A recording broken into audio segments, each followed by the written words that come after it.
हाँ जी। A very good evening to all of you. This is Devashish Pandey. Welcome you all to पाठशाला classes. Bihar APO और Bihar judiciary की हम बात यहाँ पे कर रहे हैं। जैसे कि आपको पता है कि कल बिहार पब्लिक सर्विस कमीशन का कैलेंडर रिलीज हुआ। 173 वैकेंसी के लिए बिहार जुडिशरी और 300 वैकेंसी के लिए बिहार एपीओ का एग्जाम बहुत जल्द कंडक्ट किया जाएगा। तो सीपीसी को हम डिस्कस कर रहे हैं। और कल के सेशन में हमने एक बेसिक अंडरस्टैंडिंग रखी कि सीपीसी में क्या है और कैसे सीपीसी वर्क करता है। कल का जो अंडरस्टैंडिंग था वो बहुत जरूरी था इन ऑर्डर टू अंडरस्टैंड कि सीपीसी कैसे फंक्शन कर रहा है, क्या प्रोसीजर फॉलो हो रहा है और किन किन चीजों का क्या क्या मतलब है। उसी चीज को आज के सेशन में आगे बढ़ाएंगे। आज सेक्शन से डील करेंगे। जो भी जितने भी हो पाएंगे आज के क्लास में सेक्शंस को डील करेंगे। ये कंटिन्यूअस सेशन है जो चलते रहेंगे। एंड बिफोर वी बिगिन, हमारे बिहार एपीओ और जुडिशरी के बैचेस लाइव हो चुके हैं। डिस्क्रिप्शन में आपको लिंक मिल जाएगा, तो आप जुड़ सकते हैं हमारे साथ और इन बैचेस में अपनी तैयारी कर सकते हैं। ठीक, चलिए शुरू करते हैं the code of civil procedure से। कोड ऑफ सिविल प्रोसीजर में सबसे पहले शुरू करते हैं डेफिनेशन क्लॉज से, इनैक्टमेंट और बाकी सारी चीजों से। ठीक है, ये सारे ऑर्डर्स देखे जाएंगे। इसमें मैंने सब टिक लगा दिया, जितने भी इंपॉर्टेंट रूल्स हैं हर एक ऑर्डर के। ये बेयर एक्ट आपके साथ शेयर कर दिया जाएगा, तो आप इससे भी पढ़ सकते हैं। यही जो टिक लगाए हुए रूल्स हैं, सिर्फ यही पूछे जाते हैं और कोई रूल्स जनरली पूछे नहीं जाते हैं। तो ये आपको प्रोवाइड कर दिया जाएगा, जितने भी इंपॉर्टेंट है इसमें टिक लगा हुआ है, तो आप इसको खैर देख लीजिएगा। चलिए शुरू करते हैं। सबसे पहले the code of civil procedure enactment date 21 March 1908 है। और ये कमेंसमेंट या इन्फोर्समेंट डेट क्या है? 1 जनवरी 1909। तो ये याद रखिएगा। जनरली क्या होता है कि एक आध सब्जेक्ट की आपसे जो डेट्स हैं इन्फोर्समेंट वगैरह की वो पूछ ली जाती है। तो आप एक एक चार्ट बना सकते हो जिसमें जिसमें आप क्या कर सकते हो, सारे सब्जेक्ट्स की सारे जितने भी बैरक्स हैं उनके एनफोर्समेंट एनैक्टमेंट डेट्स लिख सकते हो, क्योंकि कहीं ना कहीं एक क्वेश्चन जरूर आपको इससे देखने को मिल जाता है। ठीक है, तो वो आप बना लेना। चलिए, तो this shall be called the code of civil procedure. ठीक है, it extends to whole of India except the state of Nagaland and tribal areas. तो ये सवाल कभी कभी पूछा जा सकता है कि किस पे अप्लाई नहीं होता है, और ट्राइबल एरियाज यहाँ पे असम के होते हैं। बहुत ज्यादा इंपॉर्टेंट नहीं है, देख लीजिएगा। डेफिनेशन क्लॉज पे आते हैं। अब डेफिनेशन क्लॉज में कुछ इंपॉर्टेंट डेफिनेशन है जिनको हम पढ़ेंगे। सबसे पहली डेफिनेशन आती है कोड की। तो कोड इंक्लूड रूल्स। जब हम कोड की बात करेंगे, सिविल प्रोसीजर कोड, तो उसमें जो रूल्स हैं ऑर्डर्स हैं वो भी इंक्लूडेड है, सिर्फ सेक्शन नहीं। तो कोड कंप्लीट है, मतलब ये कहना चाहते हैं सिर्फ इस फर्स्ट डेफिनेशन से। इंपॉर्टेंट डेफिनेशन शुरू होती है सेकंड से, जो कि है डिक्री की। अब डिक्री एक सबसे इंपॉर्टेंट डेफिनेशन है इस पूरे सीपीसी की या इस पूरे डेफिनेशन क्लॉज की। आपको कल मैंने समझाया था कि जब प्रोसीडिंग्स हो जाती हैं कोर्ट में, तो कोर्ट एक जजमेंट देता है। जजमेंट जो होता है उसमें concise statement of fact, reasons, logic, reasoning, law, सारी चीजों को अप्रिशिएट करने के बाद एक जजमेंट आता है। जजमेंट का जो ऑपरेटिव पार्ट होता है वो डिक्री होता है। ये हमने कल की क्लास में डिस्कस किया था। लेकिन डिक्री की जो डेफिनेशन सीपीसी में दी हुई है वो क्या है, जरा एक बार पढ़िएगा। Decree means formal expression of adjudication. Decree means formal expression of adjudication which, so far as regard the court expressing it, conclusively determines the rights of the party with regard to all matters in the controversy in the suit, and may be either preliminary or final. It shall be deemed to include rejection of plaint and determination of any question under section 144, but shall not include any adjudication which an appeal lies as an appeal from an order or any order for dismissal in default. देखो, ये आपकी definition है decree की। इसमें explanation भी है, explanation पे हम आएंगे। जब आप डिक्री की डेफिनेशन समझते हो तो डिक्री की डेफिनेशन को समझने के लिए इन वर्ड्स को समझना पड़ता है। सबसे पहले कह रहा है decree means a formal expression, ठीक है, ऑफ एन एडजुडिकेशन। ठीक है, एडजुडिकेशन से शुरू करते हैं। फॉर्मल एक्सप्रेशन तो मैं आपको बता दूंगा। एडजुडिकेशन का मतलब होता है judicial determination of a dispute. इसका मतलब होता है कि जब भी कोई जज अपना जुडिशियल माइंड अप्लाई करके किसी भी डिसीजन को देगा, तो उसको हम क्या कहते हैं? एडजुडिकेशन कहते हैं। क्या कहते हैं? एडजुडिकेशन। तो इससे यह बात निकल के आती है कि अगर कोई एडमिनिस्ट्रेटिव ऑर्डर है, मान लीजिए कोई पब्लिक सर्वेंट है जिसके खिलाफ कोई भी प्रोसीडिंग सिविल कोर्ट में चल रही है, और अगर उसने कोई ऐसा गलत काम किया है तो उसको ऑफिस पे एडमिनिस्ट्रेटिव बिहाफ पे भी उसके अगेंस्ट प्रोसीडिंग्स हो जाती है। लेकिन एडमिनिस्ट्रेटिव नेचर के जो ऑर्डर्स होते हैं वो डिक्री नहीं कहलाते हैं। डिक्री वही कहलाएगा जहां पे एडजुडिकेशन है। और एडजुडिकेशन का मतलब होता है जुडिशियल डिटर्मिनेशन। इसका मतलब जहां पे जज लॉ और फैक्ट्स को साथ में अप्लाई करके एक डिसीजन पे पहुंचता है, उसको हम एडजुडिकेशन कहते हैं, उसको हम एडजुडिकेशन कहते हैं। ठीक है, एडमिनिस्ट्रेटिव नेचर के जो और डिसीजंस है वो डिक्री नहीं कहलाते हैं। Deepchand versus land acquisition officer में ये बात कही गई। अब इंपॉर्टेंट है कि सच एडजुडिकेशन सो फार एज रिगार्ड, अभी कंक्लूसिवली डिटरमाइन हम देखेंगे, ऑल और द मैटर और the controversy in the suit. अब यहां पे दूसरी बात क्या लिखी हुई है, एडजुडिकेशन सूट पे होना चाहिए। मैंने आपको कल की क्लास में भी बताया था कि जब भी सूट वर्ड आएगा तो सूट वर्ड का मतलब होता है कि institution of the proceeding on a plaint. जो भी कोर्ट की कार्रवाई प्लेंट पे शुरू होती है और उसके बाद फाइनल जजमेंट डिक्री तक, उसको हम सूट कहते हैं। तो सूट के लिए ये बहुत इंपॉर्टेंट है कि आपके केस की जो स्टार्टिंग हुई हो वो प्लेंट पे हुई हो। ठीक है, क्योंकि आप देखेंगे कि कई जगहों पे जो किसी भी एक्शन की स्टार्टिंग होती है वो एप्लीकेशंस पे भी होती है। जैसे एक चीज होती है जिसको आप जो पहली बार पढ़ रहे हैं हम उनको भी केटर कर रहे हैं कि जो पहली बार पढ़ रहे हैं उनको भी समझ में आए। एक चीज होती है जिसको हम कहते हैं ऑर्डर 33। ऑर्डर 33, आप जो जो बातें मैं बोलता हूं उनको साथ साथ में याद करते आना तो आपके लिए इंपॉर्टेंट रहेगा। ऑर्डर 33 बात करता है पॉपर सूट की, मतलब एक ऐसा व्यक्ति जिसके पास पैसा नहीं है कोर्ट फीस पे करने का, स्टैम्प ड्यूटी पे करने का, बाकी चीजों को प्रोसेस फीस पे करने का, तो उसको कोर्ट अलाउ करता है कि वो बिना फीस पे किए प्रोसीडिंग्स को कोर्ट में कर सकता है।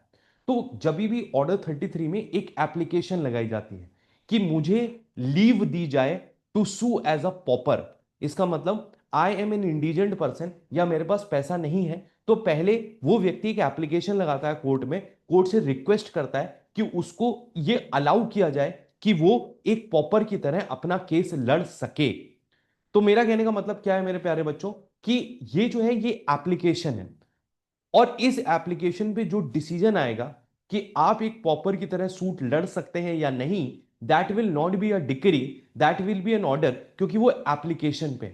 इसी तरीके से कई और जगह होता है, और भी जगहों पे आप एप्लीकेशन देखते हैं, लेकिन दो चीजें होती हैं।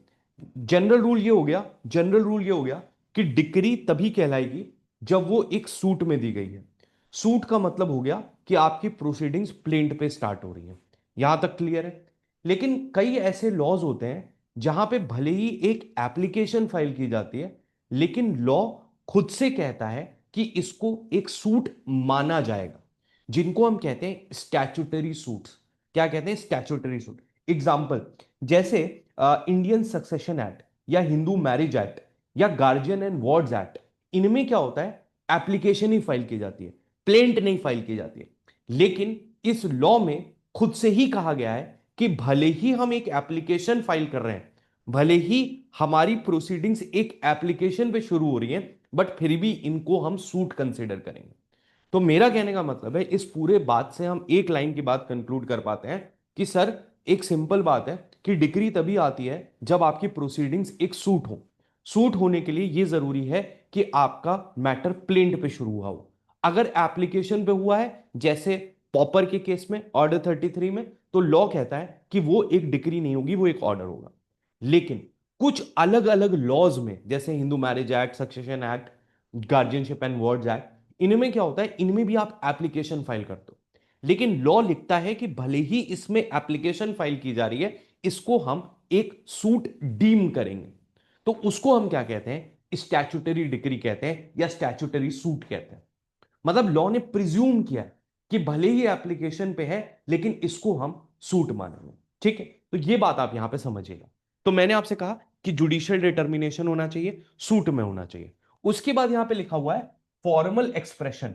फॉर्मल एक्सप्रेशन का मतलब है कि ऑर्डर 20 जजमेंट से डील करता है। कल की क्लास में भी हमने देखा था कि ऑर्डर 20 में जजमेंट आता है। तो ऑर्डर 20 में जजमेंट के कुछ रूल्स हैं, रूल 6, 6A, 7। इन रूल्स को फॉलो करते हुए जजमेंट होना चाहिए, डिटेल्ड होना चाहिए, साइन होना चाहिए, स्टैम्प्ड होना चाहिए, डेट होनी चाहिए, बाकी सारी चीजें होनी चाहिए। तो जो प्रोसीजरल कंप्लायंस ऑर्डर 20 में एक जजमेंट से रिलेटेड होती हैं या एक डिक्री से रिलेटेड होती हैं, वो सारी डिक्री की जो एसेंशियल्स हैं ऑर्डर 20 के, वो भी फुलफिल होनी चाहिए। तभी कोर्ट का एक डिसीजन जो है वो डिक्री कहलाएगा। इसके बाद कंक्लूसिवली डिटरमाइन। कंक्लूसिवली डिटरमाइन का मतलब है सिंपल भाषा में कि अगर उसमें कोई भी अपील फाइल ना किया जाए तो वो जजमेंट फाइनल हो, या अपील अगर फाइल भी करी गई, अपील अगर फाइल भी, देखो अपील एक स्टैट्यूटरी राइट है, वो डिफरेंट है, बट कंक्लूसिवली डिटरमाइन का मतलब है कि कोर्ट का डिसीजन फाइनल है, उन्होंने डिसाइड कर लिया है। अगर कोई अपील नहीं हुई और अपील में वो जजमेंट ओवरटर्न नहीं हुआ तो वो ऐसे ही जो है इन्फोर्स किया जा सकता है, ये जरूरी होता है, ये मतलब होता है कंक्लूसिवली डिटरमाइन। ठीक है, all the matters in the controversy, जो भी उनके बीच का डिस्प्यूट है। अब यहां पे कहता है it may B either preliminary और फाइनल। तो यहां पे समझाना ये चाहते हैं कि एक डिक्री जो होती है वो प्रिलिमिनरी हो सकती है या फाइनल हो सकती है। ठीक है, वो डिक्री प्रिलिमिनरी हो सकती है या फाइनल हो सकती है। So a decree can be either preliminary और फाइनल। ठीक है, आइदर प्रिलिमिनरी और फाइनल। ठीक है, तो ये बात आपको समझनी है कि बेसिकली क्या होता है, मैं आपको समझाता हूं। दो तरह की डिग्री हो जाती है, एक होती है प्रिलिमिनरी और एक होती है फाइनल। प्रिलिमिनरी डिग्री क्या होती है? प्रिलिमिनरी डिग्री का क्या मतलब होता है? जहां पे आप पार्टीज के राइट्स को डिसाइड करते हो, बट अभी आपने कंप्लीटली डिस्प्यूट को खत्म नहीं किया है। फॉर एग्जांपल पार्टीशन का केस, अगर चार भाइयों में पार्टीशन होना है तो ये डिसाइड हो गया कि सर 1/4 भाग सबको मिलेगा। ठीक है, या 1/2 भाग सबको मिलेगा। ठीक है, ये डिसाइड हो गया, या तीन लोग हैं तो 1/3 मिलेगा, सबको मिलेगा, ये डिसाइड हो गया। लेकिन ये हो गई प्रिलिमिनरी डिग्री। फाइनल डिग्री में ये डिसाइड होगा कि आपका जो 1/2 या 1/3 भाग है उसमें क्या क्या चीजें आएंगी। ठीक है, एक और एग्जांपल लो, जैसे मीन प्रॉफिट का होता है। मीन प्रॉफिट अभी हम पढ़ेंगे क्या होता है, बट अगर मान लीजिए कोई भी इंसान रॉन्गफुली आपकी प्रॉपर्टी के पोजीशन में है और ऐसी परिस्थिति में उसने वहां से कोई बेनिफिट उठाया है, तो उसको रिकवर करने का राइट मीन प्रॉफिट कहलाता है। तो मान लीजिए आप मेरी प्रॉपर्टी पे अनऑथराइज तरीके से 10 साल से रह रहे हैं। ठीक है, तो अब मैंने आपके अगेंस्ट केस डाला कि मुझे रिकवरी ऑफ पोजेशन का, कि मुझे अपनी प्रॉपर्टी का पोजेशन वापस मिलना चाहिए और साथ साथ में मुझे मीन प्रॉफिट भी मिलना चाहिए। तो कोर्ट जब ये डिसाइड करेगा कि भाई इनको रिकवरी मिलनी चाहिए पोजेशन की, इन्हें मीन प्रॉफिट मिलना चाहिए, तो ये प्रिलिमिनरी डिक्री होगी। फाइनल डिक्री में मीन प्रॉफिट कैलकुलेट किया जाएगा कि मुझे कितना पैसा मिलना चाहिए। तो ये होती है प्रिलिमिनरी और फाइनल। ठीक है, एक और कंसेप्ट होता है पार्टली प्रिलिमिनरी और पार्टली फाइनल का, बट उतना डिटेल में आपको जाने की जरूरत नहीं है। मैं ये कहना चाहता हूं कि डिग्री प्रिलिमिनरी और फाइनल हो सकती है। कौन कौन से ऐसे केसेस होते हैं जिसमें प्रिलिमिनरी डिग्री आती है? तो पोजेशन एंड मीन प्रॉफिट हो गया, एडमिनिस्ट्रेटिव सूट्स हो गया, प्रीएम्पशन हो गया, डिसोल्यूशन ऑफ पार्टनरशिप हो गया, ठीक है, मॉर्गेज हो गया, रिडेम्पशन ऑफ मॉर्गेज हो गया, तो पार्टीशन हो गया, सेपरेट पोजेशन हो गया। इन सब केसेस में क्या होता है कि पहले राइट डिसाइड होते हैं और उसके बाद भी अभी केस फाइनली डिस्पोज ऑफ नहीं हुआ है, कुछ चीजें बचती हैं, तो उसको हम प्रिलिमिनरी और फाइनल डिग्री कहते हैं। तो ये हो गया प्रिलिमिनरी एंड फाइनल। ठीक, एक्सक्यूज मी सर। यहां तक बात समझ में आ गई? ठीक है, यहां तक आपको बात समझ में आ, तो ये हुआ प्रिलिमिनरी और फाइनल डिग्री। ठीक है, प्रिलिमिनरी डिग्री का मतलब हो गया it does not completely dispose of the suit, and जो है फाइनल डिग्री हो गई कि फाइनल डिग्री में आपको कंप्लीटली डिस्पोज ऑफ कर दिया जाता है केस को। अब जब आपने इतनी बात समझ ही ली है, जब आपने इतनी बात समझ ही ली है, तो एक छोटी सी बात अपील की भी समझ ही लो। ठीक है, छोटी सी बात अपील की ही समझ लो। एक सेक्शन है 96 और एक है 97। सेक्शन नंबर 96 कहता है कि आपके पास अपील का राइट है फ्रॉम द प्रिलिमिनरी डिक्री। ठीक है, और दूसरा है 97 कि ये कहता है कि अगर आपने प्रिलिमिनरी डिक्री के अगेंस्ट अपील फाइल नहीं करी है तो आप फाइनल डिक्री के अगेंस्ट अपील फाइल नहीं कर सकते। तो आप जब समझ ही रहे हो तो 96 97 को देख ही लो। अब जो समय लगेगा वो तो ठीक ही है, बट 96 97 को भी समझ लो, इसके साथ में ही पढ़ा जाता है, इसीलिए मैंने कहा चलो कोई नहीं। देखो 96 कहता है appeal from original decree save as otherwise specially provided in the body of this code और by any other law for the timing and appeal shall lie from every decree passed by a court exercising original jurisdiction and appeal may lie from original decree, ये सारी चीजें हैं, consent of the party. उसके बाद यहां पे समझो, appeal from final decree where no appeal from preliminary decree, where any party aggrieved by a preliminary decree passed after the commencement of this court does not appeal from such decree, he shall be precluded from disputing his correctness in appeal which may be preferred from final decree। तो इसका क्या मतलब हुआ मेरे प्यारे बच्चों? इसका मतलब सिंपल हुआ कि कोर्ट ने अगर प्रिलिमिनरी डिग्री दी थी, आपको ये क्लियर नहीं था कि राइट, आपको लग रहा था, आप अग्रीव्ड थे कि कोर्ट ने राइट्स को सही से डिसाइड नहीं किया है, तो आप तभी अपील कर देते ना। आपने कोर्ट से जबरदस्ती मेहनत करवाई कि सारा शेयर निकालो, सब कुछ निकालो, और सारे डॉक्यूमेंट्स को एसेस करके कोर्ट ने शेयर निकाल दिया, फाइनल डिग्री दे दी। उसके बाद आप कह रहे हो अरे ये तो पोर्शन ही गलत था, मुझे तो 1/5 भाग 1/2 भाग मिलना चाहिए था। तो लॉ कहता है कि सर अगर आपने प्रिलिमिनरी डिग्री से अपील नहीं करी है तो आप फाइनल डिग्री के अगेंस्ट अपील नहीं कर सकते। बोलो ये समझ में आया? तो इससे आप 97 याद रखिएगा, प्रिलिमिनरी डिग्री की अपील जो है वो 96 में फाइल होती है, और 97 ये कहता है कि प्रिलिमिनरी डिग्री की अगर आपने अपील नहीं करी है तो आप फाइनल डिग्री की अपील नहीं कर सकते। ठीक है, ये बात समझ में आ गई आपको? ये बात समझ में आ गई? Very clear.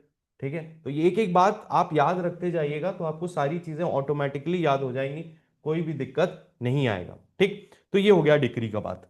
अब अभी तक तो अपन ने सिर्फ ये समझा कि डिग्री क्या होती है, formal expression, adjudication, conclusively determined matter in controversy, suit, preliminary, final.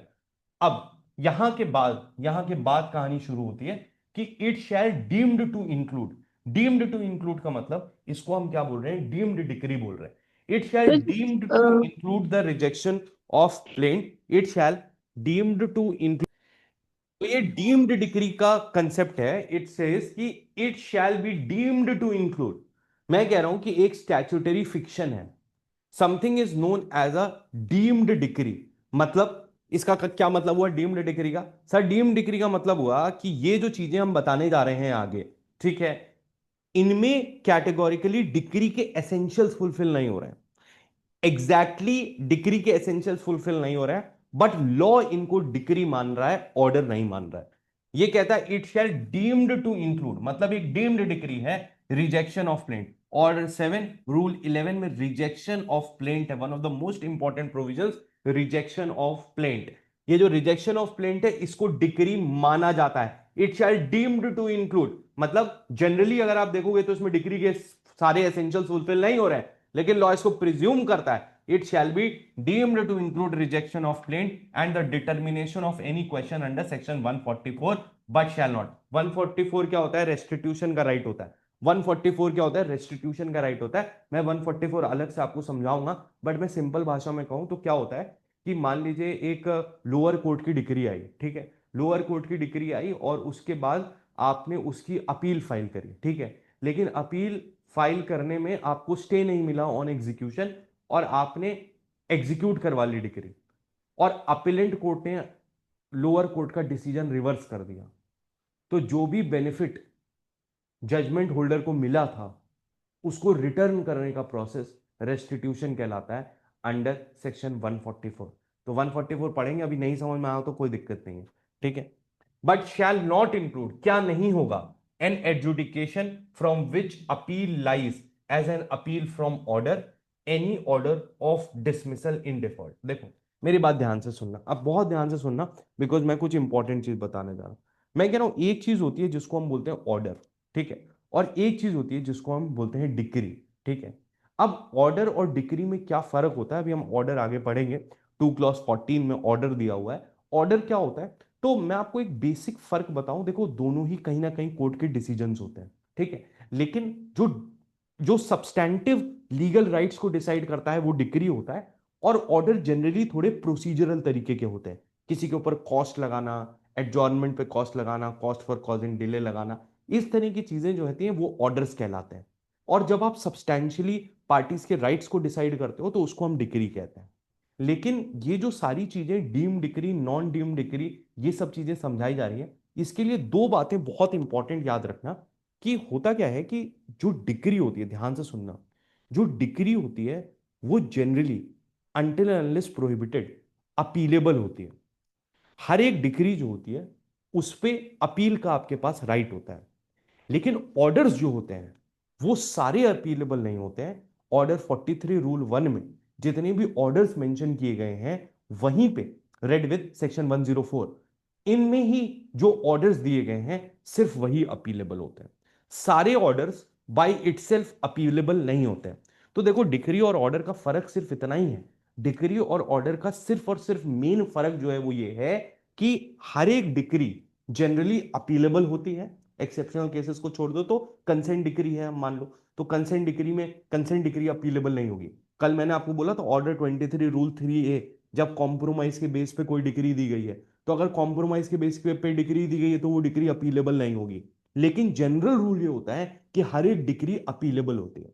लेकिन जब आप ऑर्डर्स की बात करते हो तो वही ऑर्डर अपीलेबल होते हैं जो order number 43 rule 1 red with section 104 में दिए होते हैं, वही ऑर्डर्स अपीलेबल होते हैं। ठीक, तो अब सवाल ये आता है कि जब हम रिजेक्शन ऑफ प्लेंट या रेस्टिट्यूशन को डिक्री मानते हैं, डीम्ड डिक्री मानते हैं, तो उससे फायदा ये होता है कि आपके पास अपील का राइट आ जाता है। और दूसरी एक चीज होती है कि डिक्री में सेकेंड अपील का ऑप्शन होता है। हम देखेंगे सेक्शन 100 में किस तरीके से second appeal substantive question of law पे आती है, बट सेकेंड अपील जो है वो आपकी डिक्री में होती है और ऑर्डर में कभी सेकेंड अपील नहीं होती। ऑर्डर में कभी सेकेंड अपील नहीं होती है। तो डिक्री क्योंकि एक ज्यादा सीरियस चीज है जहां पे rights and liabilities of the parties decide हो रहे हैं, तो लॉ सिंपल समझाता है मेरे प्यारे बच्चों कि डिक्री जो होती है वो अपीलेबल होती है, डिक्री में सेकेंड अपील का भी प्रावधान होता है। ऑर्डर जो होते हैं वो अपीलेबल नहीं होते हैं। जनरली ऑर्डर सिर्फ वो अपीलेबल होते हैं जो ऑर्डर 43 रूल 1, जितने भी ऑर्डर्स और सेक्शंस मैं क्लास में बोलता हूं, ये सारे ऑर्डर्स और सेक्शंस इंपॉर्टेंट हैं और इसी से आपको सवाल मिलेगा। ऑर्डर 43 रूल 1 में वो सारे ऑर्डर्स दिए हुए हैं जो अपीलेबल हैं रेड विथ सेक्शन 104। तो पूरा जो चीज किया गया है कि किसको डिक्री मानोगे, किसको डिक्री नहीं मानोगे, एप्लीकेशन पे किसको डिक्री मानोगे नहीं मानोगे, उसका बेसिक डिफरेंस यही है कि डिक्री होने से आपके अपील के राइट बढ़ जाते हैं और ऑर्डर से आपके अपील के राइट रिस्ट्रिक्टिव रहते हैं। बस इसी डिफरेंस को समझाता है ये, और कहता है कि it shall not include an adjudication which applies to an appeal from an order. अगर कोई भी ऑर्डर है जो अपीलेबल ऑर्डर है उसको डिक्री नहीं माना जाएगा, या कोई भी ऑर्डर है फॉर डिसमिसल इन डिफॉल्ट, ठीक है, कोई भी बेसिक रिक्वायरमेंट्स को फुलफिल ना करता हुआ, प्लेन डुप्लीकेट में नहीं थी या बाकी चीजें थी तो उसमें डिफॉल्ट में करने में आपने फिर वो नहीं किया, तो लॉ कहता है ये डिक्री नहीं माना जाएगा। तो इससे सिर्फ और सिर्फ दो ही तीन सवाल आते हैं, बहुत सारा डिस्कशन डिग्री पे हो गया है। मैं आपसे कह रहा हूं बस इतना बात ध्यान रखो कि आपको प्रीलिम्स ओरिएंटेड या इनफैक्ट मेंस में भी यही चीजें बतानी होंगी, बट सिंपल बात यह है कि एक डिक्री जो होती है वो एडजुडिकेशन होती है, judicial determination in a suit, formal expression, matter in controversy between the parties, उसको क्या कहते हैं अपन, डिक्री कहते हैं। ठीक है, इट शैल इंक्लूड, डिक्री में डीम्ड डिक्री कौन कौन सा होगा, तो रिजेक्शन ऑफ प्लेंट और सेक्शन 144, दो चीजें जो डीम्ड डिक्री मानी जाएंगी। और जो चीजें डिक्री नहीं मानी जाएंगी वो बेसिकली वो ऑर्डर्स हैं जिनमें अपील लाई करती है, या कोई भी ऑर्डर है फॉर डिसमिसल ऑफ डिफॉल्ट, इनको आप डिक्री नहीं मानोगे। सिर्फ क्लैरिटी के लिए दिया है, वैसे भी अलग से प्रोविजंस में जब अपील में दिया हुआ है और ऑर्डर में दिया हुआ है तो वो चीज इंक्लूडेड होती है। दो तरह की डिग्री होती है, प्रिलिमिनरी और फाइनल। प्रिलिमिनरी में पार्टीज के राइट्स डिसाइड होते हैं but case completely dispose of नहीं होता है। लेकिन जब आप फाइनल डिग्री की बात करते हैं तो फाइनल डिग्री जो केस को कंप्लीटली डिस्पोज ऑफ करता है। ये फर्क होता है डिग्री और ऑर्डर में और यहाँ पे preliminary degree.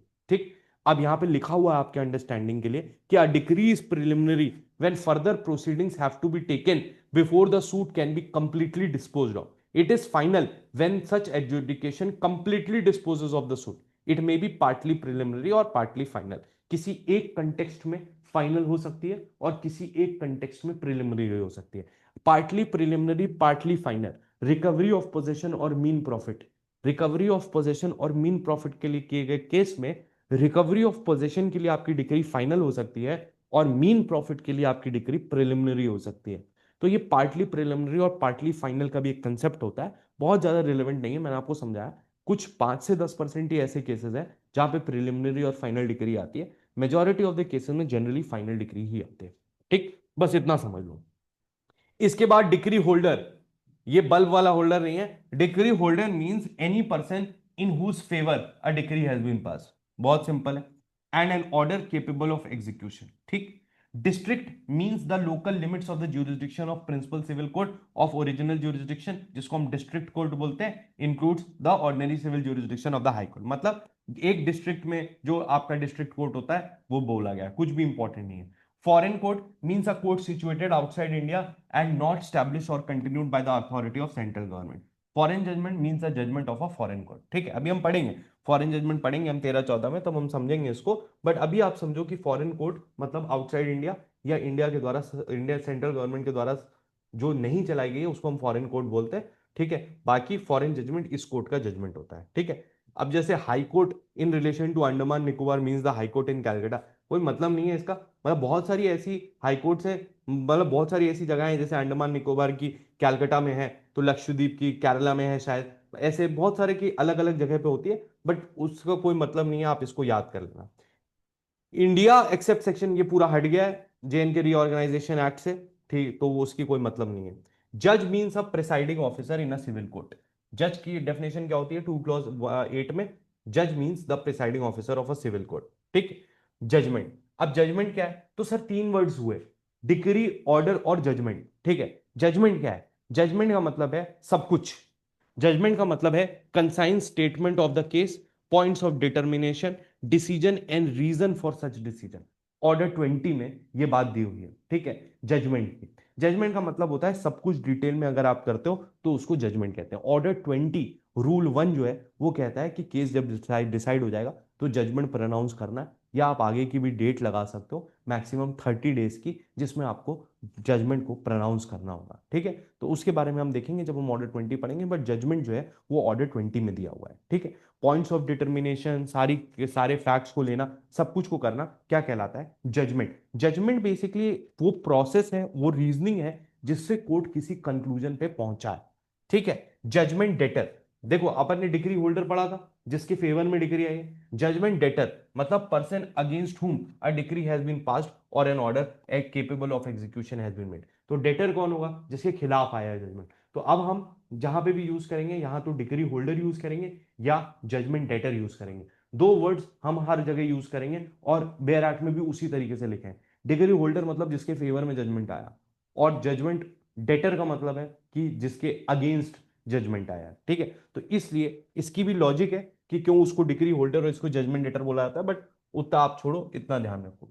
Legal representative, legal representative mean the person who in law represent the estate of the deceased and includes any person who intermeddles with the state of the deceased and where the party sue in a representative character the person on whom estate devolves on the death of the party so sued। देखो अभी legal representative का हम order पढ़ेंगे तब इसको detail में पढ़ेंगे, but legal representative simply एक ऐसा व्यक्ति होता है जो किसी के मरने पर, ऑर्डर 22 जो है वो बात करता है डेथ मैरिज इंसॉल्वेंसी की। ठीक है, ऑर्डर 22 वो बात करता है अगर किसी भी व्यक्ति की डेथ हो जाती है तो उसके बाद उसके जो लीगल हायर्स होते हैं उनको हम केस में इंक्लूड करते हैं, उन्हीं को हम लीगल रिप्रेजेंटेटिव बोलते हैं। तो ये ऑर्डर 22 में बस इसकी वर्डिंग याद रखनी है, एज इट इज एमसीक्यू में पूछा जाता है, represent the state of the deceased on his death and includes any person who intermeddles, मतलब उसका सुचारू रूप से काम चलाता है with the state of the deceased and where a party sues in representative character, तो जिसके ऊपर भी डेथ के बाद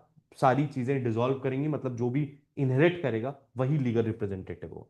ठीक, इसके बाद आता है मीन प्रॉफिट। मीन प्रॉफिट आप फिर भी यहां पे डिटेल में समझ सकते हो क्योंकि मीन प्रॉफिट के लिए बहुत ज्यादा प्रोविजंस नहीं है। Mean profit of the property means the profit which the person in wrongful possession of the property actually received और might with ordinary diligence have received therefrom together with interest on such profit but not includes profit due to the improvement made by the person in wrongful possession। Mean profit क्या होता है? Mean profit का मतलब simple होता है, मान लीजिए मेरी कोई प्रॉपर्टी है, ठीक है, उस पे आपने रॉन्गफुल पोजेशन कर रखा है, आप 10 साल से आप उस प्रॉपर्टी पे रॉन्गफुल पोजेशन में है, तो एक सिंपल बात है कि जब मैं आपके खिलाफ केस करूंगा तो क्या करूंगा, मैं आपसे प्रॉपर्टी की रिकवरी मांगूंगा कि सर मेरे को प्रॉपर्टी मिलनी चाहिए। लेकिन प्रॉपर्टी मिलने के साथ साथ 10 साल जो आपने उस प्रॉपर्टी पे कमाया है वो पैसा भी लेने का मुझे अधिकार है। क्यों? क्योंकि आप रॉन्गफुल पोजीशन में थे। आप किस में थे? रॉन्गफुल पोजीशन में थे। वो प्रॉपर्टी आपकी तो थी नहीं, प्रॉपर्टी मेरी थी। आप 10 साल से अनाधिकारिक रूप से उस प्रॉपर्टी पे रह रहे थे। तो जब आप 10 साल से उस पर रह रहे थे तो लॉ कहता है कि सर जो प्रॉपर्टी तो वापस करनी ही है, लेकिन आपने उस प्रॉपर्टी पे जो बेनिफिट्स कमाए वो भी आपको लौटाने पड़ेंगे। लेकिन यहां पे 2 चीजें आपको समझनी है, ये हो गया जनरल कंसेप्ट मीन प्रॉफिट का। इसमें 2 चीजें आपको समझनी है। पहली चीज, अगर कोई भी इंसान किसी प्रॉपर्टी के रॉन्गफुल पोजीशन में है तो उस व्यक्ति ने जो भी पैसा कमाया है वही मीन प्रॉफिट होता है। इसका कहने का मतलब मेरी प्रॉपर्टी थी, आप उस पे अनाधिकारिक रूप से रह रहे थे, ठीक। तो आपने वहां पे जो रीजनेबली पैसा कमाया होगा वही मीन प्रॉफिट कैलकुलेट होगा। इसका मतलब मान लीजिए मेरा कोई घर था, वो उस पे आप रह रहे थे, आपने उस घर को रेंट पे उठाया हुआ था, ठीक है, या आपने नीचे का पोर्शन रेंट पे उठाया हुआ था, ऊपर आप खुद रह रहे थे, नीचे वालों से 10,000 रुपए ले रहे थे, 10,000 आपका बना तो 20,000 रुपए महीने का हुआ, तो 10 साल का उस हिसाब से कैलकुलेट कर लिया जाएगा। लॉ कहता है कि जो प्लेंटिफ है उसके हिसाब से नहीं होगा, जो डिफेंडेंट है उसने जितना प्रॉफिट कमाया है उसके हिसाब से होगा। क्यों? मैं तो कुछ भी कह सकता हूं ना। मैं तो कहूंगा कि अगर मेरे पास 10 साल पहले ये घर होता तो मैंने इसको बेच के शेयर मार्केट में सोने में लगा दिया होता और मेरा इतना पैसा बन गया होता, तो मुझे तो 50 लाख चाहिए एज मीन प्रॉफिट। तो मीन प्रॉफिट मेरे एंगल से कैलकुलेट नहीं होगा, प्लेंटिफ की साइड से कैलकुलेट नहीं होगा, डिफेंडेंट ने जितना कमाया है। और अगर उसने कुछ इंप्रूवमेंट किया है, मान लीजिए 2 मंजिल का घर था मेरा जिस पे आप रह रहे थे रॉन्गफुली, आपने ऊपर एक और मंजिल कंस्ट्रक्ट कर दिया, तो अब उस मंजिल को कंस्ट्रक्ट करने से जो प्रॉफिट आया वो मैं क्लेम नहीं कर सकता, क्योंकि वो इंप्रूवमेंट आपने खुद किया। तो बस दो ही चीजें मीन प्रॉफिट के बारे में आपको समझनी है, चाहे प्री मेंस और इंटरव्यू हो। पहली चीज, जो मीन प्रॉफिट होता है वो डिपेंडेंट ने कितना कमाया उसके आधार पर होता है, प्लेंटिफ कितना कमा सकता था उस पर नहीं होता है। मैं तो कहूंगा मैं वहां पे पेट्रोल पंप खोल देता, मैं तो कुछ भी कहूंगा कि 10 साल पहले मुझे मिल गया होता तो मैंने इसको पता नहीं क्या कर देता, मैं बेच के उसमें सिल्वर में लगा देता, वो भी सिल्वर 4 लाख का हो गया था तो मुझे तो 4 करोड़ का फायदा हो जाता। ये सब चीजें नहीं, मेरे मेरे बिहाफ पे नहीं, आपने कितना कमाया है उस जगह से, उस पे मीन प्रॉफिट डिसाइड होगा। और लेकिन अगर आपने कोई इंप्रूवमेंट किया है तो वो चीज इंक्लूड नहीं होगी मीन प्रॉफिट पे, और मीन प्रॉफिट का यही कंसेप्ट होता है। That is the complete concept of mean profit. इससे ज्यादा किसी भी बुक किसी भी जगह पे मीन प्रॉफिट के बारे में नहीं दिया हुआ है। उसके बाद movable property includes growing crops, ठीक है। Order, order formal expression of any decision of civil court which is not a decree. Order की डेफिनेशन क्या दी हुई है 2 + 14 में, कि ऐसा फॉर्मल एक्सप्रेशन जो डिक्री नहीं है वो ऑर्डर कहलाता है। आपको पता है कि ऑर्डर और डिक्री में क्या फर्क होता है, we have discussed in detail. इसके अलावा प्लीडर, प्रिस्क्राइब्ड, पब्लिक ऑफिसर, इनको आप सेल्फ स्टडी कर लीजिएगा, बहुत ज्यादा इंपॉर्टेंट नहीं है। शेयर्स इन अ कॉर्पोरेशन, कभी कभी एमसीक्यू में आ जाता है कि जब भी आप शेयर्स इन अ कॉर्पोरेशन की बात करते हैं तो इसमें स्टॉक, डिबेंचर्स और ये सारी बॉन्ड्स इंक्लूडेड होते हैं। साइंड का मतलब हमेशा स्टैम्प्ड होता है, कहीं पे भी लिखा होगा कि साइन द जजमेंट, तो साइन का मतलब स्टैम्प भी होता है, बस इतना ध्यान रखना है, ठीक। इसके बाद आ जाइए सेक्शन नंबर 3 पे। तो ये हुआ आपका डेफिनेशन क्लॉज।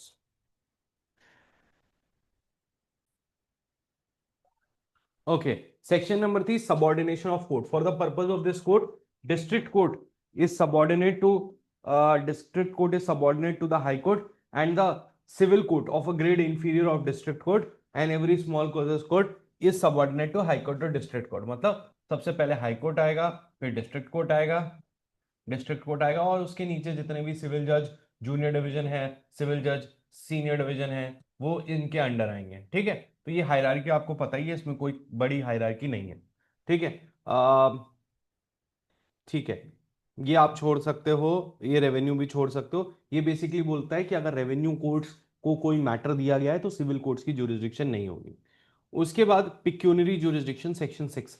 सेक्शन 6 इंपॉर्टेंट है क्योंकि ये बोलता है पिक्यूनरी ज्यूरिसडिक्शन के बारे में। आपको सिंपल पता है कि nothing contain operate any court jurisdiction over the suit of amount of value of subject matter which exceeds the pecuniary jurisdiction. अपन ने समझा था 3 तरह की ज्यूरिसडिक्शन होती है, पिक्यूनरी, सब्जेक्ट मैटर और territorial. Pecuniary jurisdiction monetary value पे डिसाइड होती है, जैसे कुछ कोर्ट्स होती है जो अनलिमिटेड ज्यूरिसडिक्शन की होती है, जैसे हाई कोर्ट, उनके पास कितने भी उसका मुकदमा जा सकता है। लेकिन जैसे आप डिस्ट्रिक्ट कोर्ट है तो हर एक स्टेट का अलग होता है कि भाई 1 करोड़ तक के मुकदमे हैं तो डिस्ट्रिक्ट कोर्ट सुनेगा, सिविल जज जूनियर डिवीजन है तो मान लीजिए वो 5 लाख तक के मुकदमे सुनेंगे, सिविल जज सीनियर डिवीजन है तो वो 50 लाख तक के मुकदमे सुनेंगे, 50 लाख से 2 करोड़ तक के डिस्ट्रिक्ट कोर्ट सुनेंगे। तो इसको पिक्यूनरी ज्यूरिसडिक्शन बोलते हैं, जहां पे monetary value of the subject matter के हिसाब से डिसाइड होता है कि किस कोर्ट की ज्यूरिसडिक्शन है, ठीक। इसके बाद स्मॉल कॉजेज अभी आप छोड़ दीजिए, जब ऑर्डर पढ़ाया जाएगा तभी उसके साथ पढ़ाया जाएगा। सीधे आ जाइए सेक्शन नंबर 9 पे, ठीक है, सूट्स इन जनरल। सबसे इंपॉर्टेंट सेक्शन है सेक्शन नंबर 9। सेक्शन नंबर 9 कहता है courts to try all suits, all civil suits unless barred. इसका क्या मतलब होता है, एक बार पढ़िए। The court shall subject to the provisions herein contained have jurisdiction to try all suits of civil nature excepting the suits of which their cognizance is either expressly or impliedly barred। अब फटाफट से इस section को समझेंगे, इस section की सारी बातों को ध्यान से सुनेंगे। सबसे पहली चीज कि एक प्रिंसिपल होता है उबी जस एबी रेमेडियम, इसका मतलब where there is a right there is a remedy. Section number 9 आप कह सकते हो कि मेन प्रोविजन है कि अगर दुनिया में कहीं पे भी किसी भी सिविल नेचर के सूट की ज्यूरिसडिक्शन अगर नहीं बनती है तो सेक्शन 9 में सिविल कोर्ट के पास तो ज्यूरिसडिक्शन होगी ही होगी। क्योंकि सिविल ये जो है निगेटिवली रिटन सेक्शन है, अगर आप देखो तो कहता है अनलेस एक्सप्रेसली और इंप्लाइडली बार्ड, मतलब अगर किसी भी एक्ट ने एक्सप्रेसली या इंप्लाइडली बार किया है तब तो बात ठीक है, वरना हर एक केस में, हर एक सिविल नेचर के केस में जो है सूट ऑफ सिविल नेचर में आपकी सिविल कोर्ट्स की ज्यूरिसडिक्शन होगी। तो ये बहुत इंपॉर्टेंट सेक्शन है, सेक्शन नंबर 9। अब यहां पे चार चीजें आपको सेक्शन नंबर 9 में समझनी है। पहली चीज है सूट ऑफ सिविल नेचर। देखो दो चीजें होती हैं, एक होती है सिविल प्रोसीडिंग और एक होता है suit of civil nature. Suit of civil nature जो है वो एक बड़ा टर्म होता है, ब्रॉड टर्म होता है सिविल प्रोसीडिंग से कंटेक्स्ट में। सिविल नेचर का मतलब ये होता है कि कोई भी ऐसा सूट जिसका जिसका प्रीडोमिनेंट क्वेश्चन जो है वो किसी सिविल राइट से रिलेटेड हो, भले ही उसमें पॉलिटिकल और रिलीजियस क्वेश्चंस भी हो, लेकिन अगर मेन क्वेश्चन आपके सिविल राइट को डिसाइड कर रहा है तो ऐसी परिस्थिति में वो सूट ऑफ सिविल नेचर होगा। ठीक है, तो सिविल नेचर एक ब्रॉडर कंसेप्ट है सिविल प्रोसीडिंग से। तो सिविल नेचर शब्द का इसीलिए यूज किया गया है कि कोई भी ऐसा डिस्प्यूट जिसमें सिविल राइट्स हैं, भले ही उसमें कोई इंसिडेंटल टॉपिक रिलीजियस या पॉलिटिकल भी हो, बट उसको भी हम सिविल नेचर मानेंगे और सिविल कोर्ट्स के पास उसकी ज्यूरिसडिक्शन होगी। सेक्शन 9 कहता है कि अगर सिविल कोर्ट्स की हर एक केस में ज्यूरिसडिक्शन होगी until and unless expressly and impliedly bar. अब एक्सप्रेस और इंप्लाइड बार क्या है? एक होता है एक्सप्रेस बार, जैसे आप रेंट कंट्रोल में देखते हो कि लिखा होता है no civil courts shall have jurisdiction, या एनडीपीएस में लिखा हुआ है, वो तो चलिए क्रिमिनल मैटर है बट फिर भी वहां पे भी लिखा हुआ है इस तरीके से। जैसे एग्जांपल के लिए आपका आता है इंडस्ट्रियल डिस्प्यूट्स एक्ट, ठीक है, industrial disputes act, income tax tribunal, motor vehicle accident act. तो ये जो एक्ट्स हैं, ये जो लॉज बनाए गए, इनमें स्पेसिफिकली सिविल कोर्ट की ज्यूरिसडिक्शन को बार किया गया है कि सिविल कोर्ट्स इस तरह के मैटर्स को डील नहीं करेंगे, स्पेशल ट्रिब्यूनल्स, स्पेशल कोर्ट्स जो बनाई गई हैं वही उन मैटर्स को डिसाइड करेंगे। इसको हम बोलते हैं एक्सप्रेस बार। इंप्लाइड बार क्या होता है सर? इंप्लाइड बार का मतलब होता है जैसे रेस जुडिकाटा अभी हम पढ़ेंगे, रेस सब जुडिस अभी हम पढ़ेंगे, अभी हम देखेंगे ऑर्डर 2 रूल 2 या ऑर्डर 23 रूल 3A। मैं बार बार ये ऑर्डर्स और सेक्शंस को इसलिए रिपीट कर रहा हूं कि आपको ये साथ साथ याद हो जाए। तो इंप्लाइड बार का मतलब है कि जहां पे किसी अदर स्टैट्यूट नहीं, लेकिन जैसे सीपीसी में या किसी और में भी इंप्लाइड तरीके से आपका बार है तो उसको इंप्लाइड बार कहते हैं। और एक्सप्रेस है कि भाई अलग से ट्रिब्यूनल बनाया गया, अलग से लॉ है, अलग से जो कोर्ट है उसको ज्यूरिसडिक्शन दी हुई है, लिखा भी हुआ है कि सिविल कोर्ट्स की ज्यूरिसडिक्शन नहीं होगी, तो ये एक्सप्रेस तरीके से बार है। और इंप्लाइड बार दो चीजें होती हैं। ठीक, तो आपको इस पूरे सेक्शन में यही तीन चीजें समझनी है। उसके बाद एक चीज होती है जिसको हम कहते हैं प्रिजम्पशन ऑफ ज्यूरिसडिक्शन। एक केस था Dulabhai versus state of Madhya Pradesh, mains में कई बार पूछा जाता है। बेसिकली क्या होता है कि सेक्शन नंबर 9 क्या है ना, सेक्शन नंबर 9 एक ऐसा रेसिड्यूरी प्रोविजन है कि किसी भी सूट ऑफ सिविल नेचर में कहीं पे भी ज्यूरिसडिक्शन नहीं बन रही तो आप कोर्ट में आओगे। और यह बात बोली जाती है कि जब भी कोर्ट डिसाइड करेगी ज्यूरिसडिक्शन में तो वो हमेशा प्रिजम्पशन लेगी कि कोर्ट की ज्यूरिसडिक्शन है। आपको प्रूव करना पड़ेगा कि अगर किसी और एक्ट में कोई ट्रिब्यूनल बना है, कोई पूरा प्रोसेस है, कोई मैकेनिज्म है और उसमें लिखा हुआ है कि सिविल कोर्ट की ज्यूरिसडिक्शन बार है, तभी बार होगी। यही बात धूलाबाई वर्सेस स्टेट ऑफ मध्य प्रदेश में समझाई गई थी। तो मेरा कहने का मतलब है कि सेक्शन 9 सिविल कोर्ट्स को एक कॉम्प्रिहेंसिव ज्यूरिसडिक्शन देता है कि जब तक कहीं पे मना नहीं किया गया तब तक हर एक सूट ऑफ सिविल नेचर में आप जो है क्या नाम है अपनी ज्यूरिसडिक्शन को एक्सरसाइज करोगे। फिर सूट ऑफ सिविल नेचर क्या होते हैं? जैसे suits relating to rights of property, damages, मतलब suits relating to religious processions, suits relating to temples and other religious properties, ये सारी चीजें जो है सूट ऑफ सिविल नेचर आती हैं। तो सूट ऑफ सिविल नेचर के लिए बस आपको एक ही चीज याद रखनी है, इसकी लिस्ट मैं आपको भले दे दूंगा कि कौन से सूट ऑफ सिविल नेचर है कौन से नहीं है, वरना आप स्वयं भी बना सकते हो। अगर आप एमसीक्यू सॉल्व करते हो तो एमसीक्यू में बार बार यही सवाल आता है, which of the suit is a suit of civil nature, which is not a suit of civil nature. अब जब आप एमसीक्यू लगाओगे तो लाइन से 15-20 एमसीक्यू आपकी किताब में इसी पे होंगे कि ये सूट सिविल नेचर का है या नहीं है। जनरली जो प्योरली रिलीजियस और पॉलिटिकल क्वेश्चंस होते हैं या कास्ट बेस्ड प्योरली जो होते हैं, सिर्फ वही सूट ऑफ सिविल नेचर नहीं होते हैं, बाकी सब कुछ सूट ऑफ सिविल नेचर होता है। ठीक है, जैसे suits involving mainly caste questions या पॉलिटिकल क्वेश्चंस, यही सिर्फ जो होते हैं वो आपके सूट ऑफ सिविल नेचर नहीं होते हैं, बाकी सारी चीजें सूट ऑफ सिविल नेचर होती हैं। ठीक है, इसके बाद आपको ये समझ में आ गया, ये समझ में आ गया, एक्सप्रेस बार, इंप्लाइड बार। ठीक है, तो ये बात यहां तक कि आपको समझनी है। इसके बाद इसमें दो एक्सप्लेनेशन भी है, बहुत ज्यादा इंपॉर्टेंट नहीं है, बट एमसीक्यू में डायरेक्ट पूछे जाते हैं। बट ये डेफिनेशन आपको समझ में आ गई। The court shall have jurisdiction to try all suits of civil nature excepting the suits which their cognizance is expressly और इंप्लाइडली बार्ड। तो एक्सप्रेस और इंप्लाइड बार्ड। ठीक। A suit in which the right of property or to an office is contested is a suit of civil nature। ये कह रहे हैं कि अगर कोई भी right to of property या ऑफिस कंटेस्ट किया जा रहा है, भले ही उसका डिसीजन एक रिलीजियस राइट्स और सेरेमनीज पे हो, बट स्टिल उसको हम सूट ऑफ सिविल नेचर बोलेंगे। ठीक है, उसको हम सूट ऑफ सिविल नेचर बोलेंगे। जैसे आप देखते हो कोई भी मंदिर मस्जिद की प्रॉपर्टी पे डिसीजन लेना है, या मान लीजिए जैसे आपका वैष्णो देवी श्राइन बोर्ड है, तो वहां पे अगर कोई ऐसा डिस्प्यूट आता है कि वहां का महंत कौन बनेगा या कौन होगा, तो ये भी एक सिविल नेचर का ही सूट है। ठीक है, भले ही ये रिलीजियस क्वेश्चंस पे बेस्ड हो या पॉलिटिकल क्वेश्चंस पे बेस्ड हो, बस इतना यहां पे समझा रहे हैं। ठीक है, इमटेरियल वेदर और एनी फीस और attach to the office in explanation में, मतलब किसी को फीस मिल रही है वहीं से, ये सब रिलेवेंट नहीं है, ये सारे सूट ऑफ सिविल नेचर बनाएंगे। आप अगर ये बेसिक पॉइंट याद रखोगे कि अगर कोई भी केस है जिसका प्रीडोमिनेंट इशू एक सिविल डिस्प्यूट है, सिविल राइट्स को डिसाइड करना है, भले ही उसमें इंसिडेंटल और एंसिलरी पॉलिटिकल और रिलीजियस क्वेश्चन हो, उसको हम सूट ऑफ सिविल नेचर बोलेंगे। इसकी आपको लिस्ट प्रोवाइड कर दी जाएगी, बस इतना ही आपको जानना है।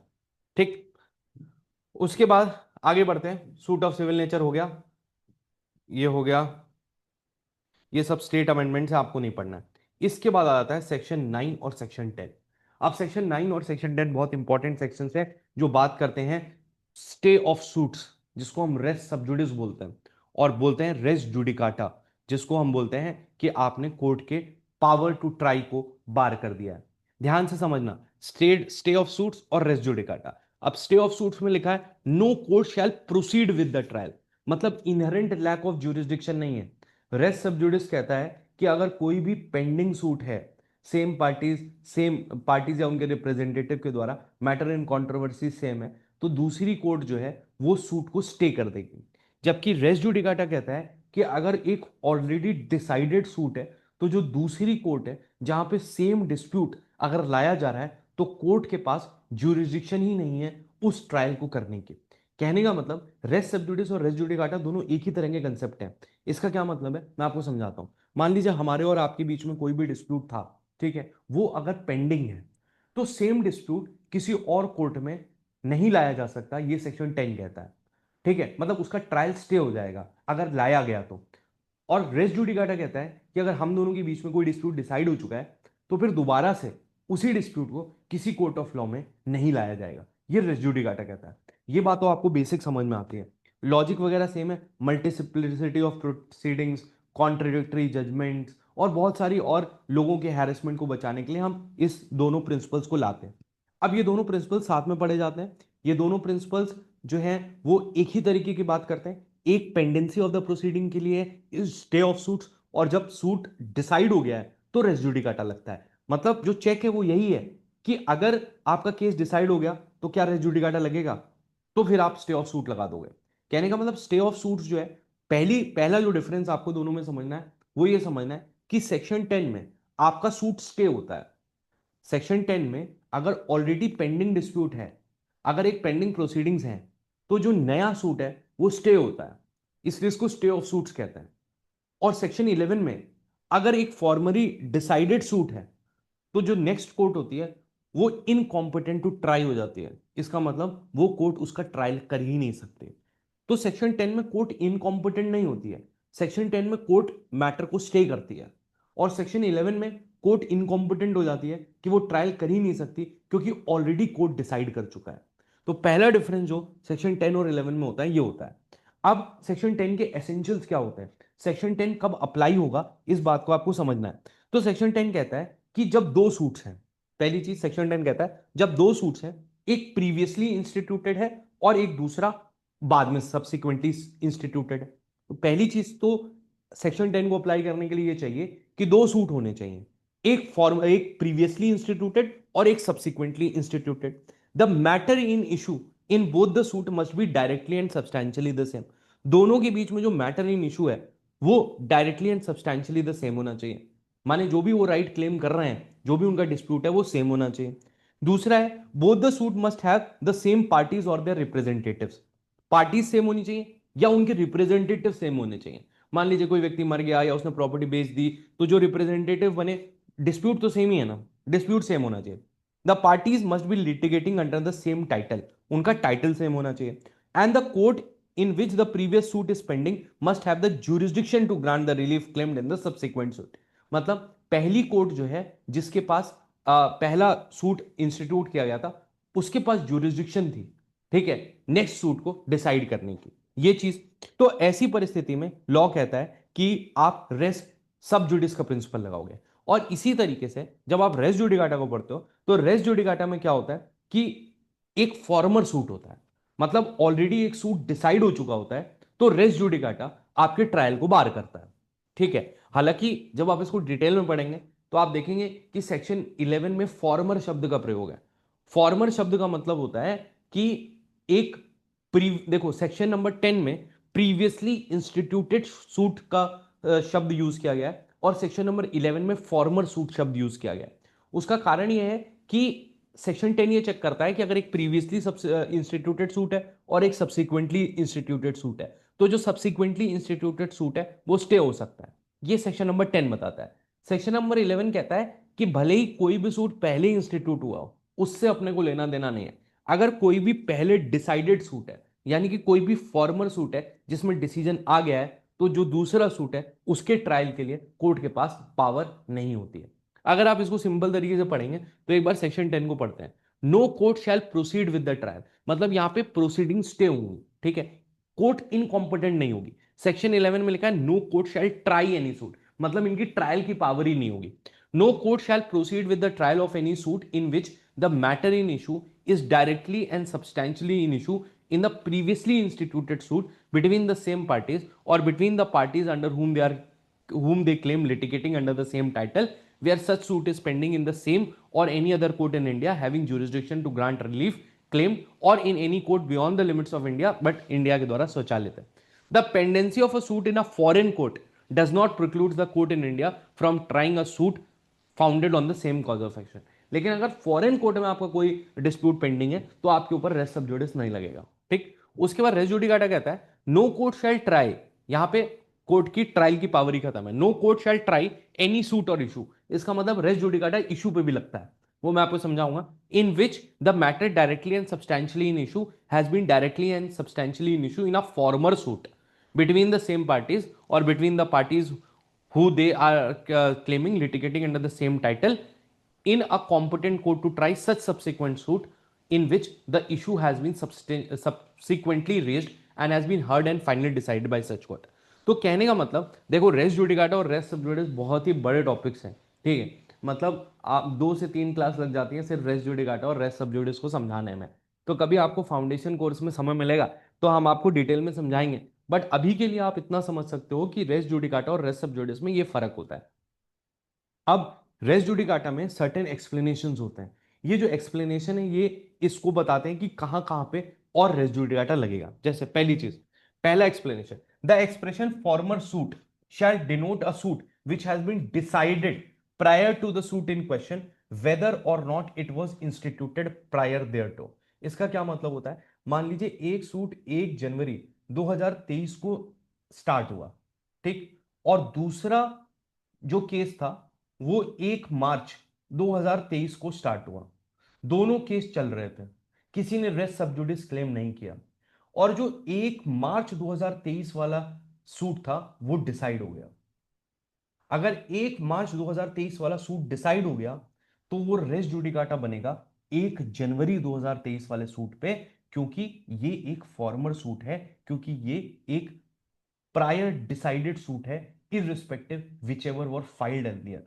तो ये कहता है कि जब हम फॉर्मर सूट का इस्तेमाल करते हैं इस वर्ड का, तो इसका मतलब होता है कि ऐसा सूट जो पहले डिसाइड हुआ है इररिस्पेक्टिव वो पहले इंस्टीट्यूट हुआ था या नहीं।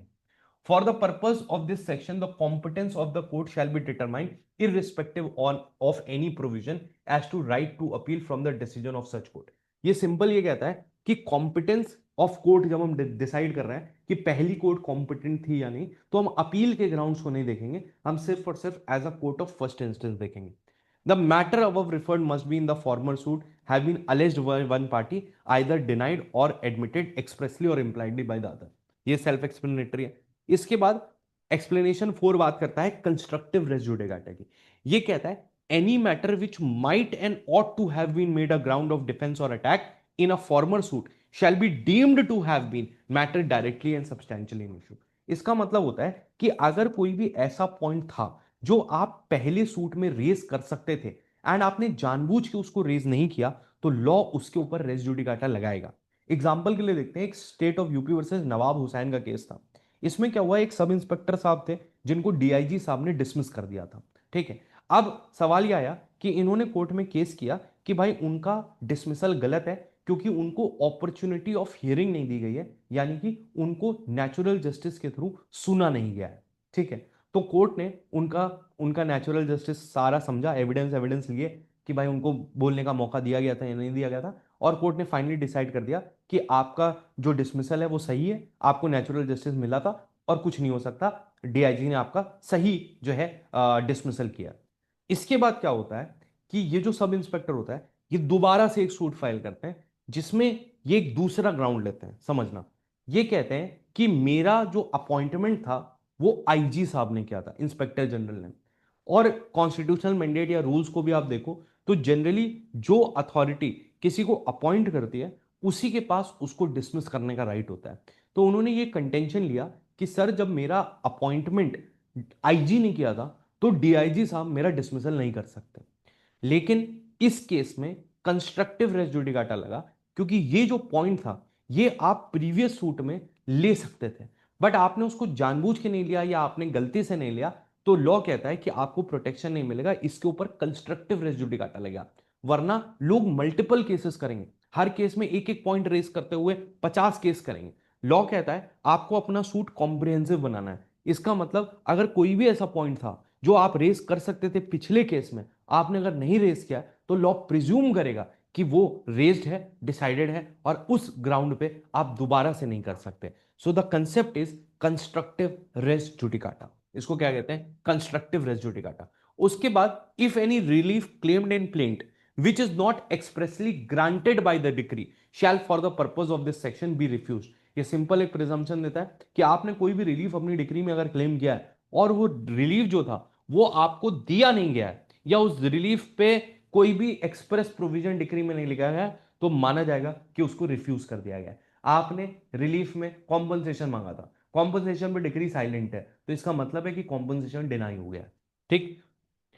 उसके बाद रेस जुडिकाटा इन रिप्रेजेंटेटिव सूट. ये सिंपल बोलता है कि जब आप एक रिप्रेजेंटेटिव सूट फाइल करते हो, मल्टीपल लोगों के बिहाफ पे कोई एक इंसान सूट फाइल करता है, तो उसका जो जजमेंट होता है जितने भी रिप्रेजेंटेटिव्स थे उनके ऊपर बाइंडिंग होता है.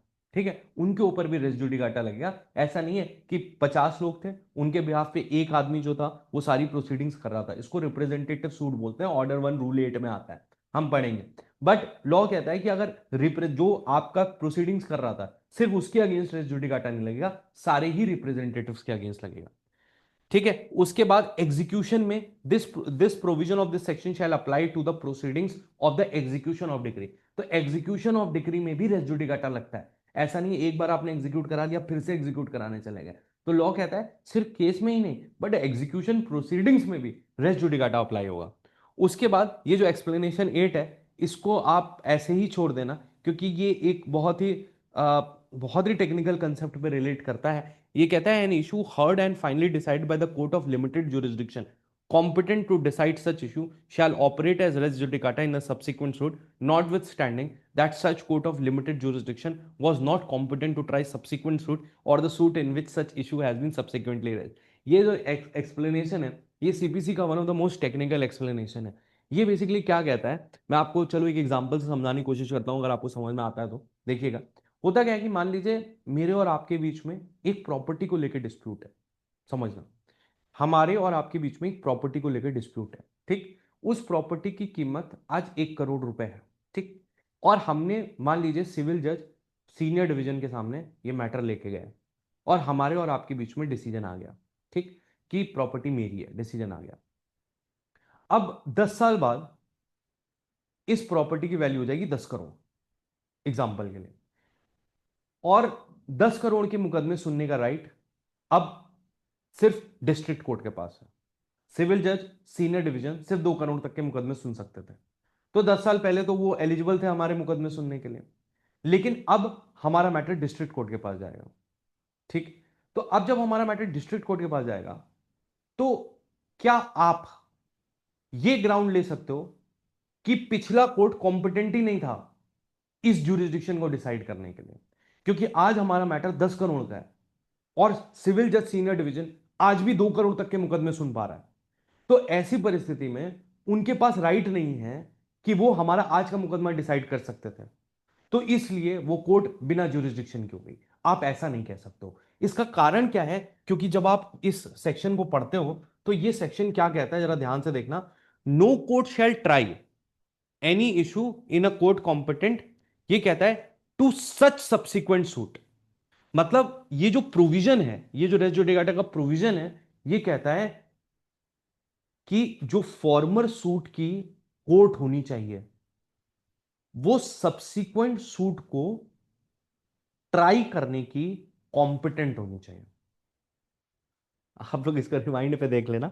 बेसिकली रेस जुडिकाटा का जो मेन प्रोविजन है वो ये कहता है कि जो सब्सिक्वेंट कोर्ट होनी चाहिए वो फॉर्मर जो जो जो सब्सिक्वेंट सूट को ट्राई करने की पावर फॉर्मर कोर्ट के पास होनी चाहिए।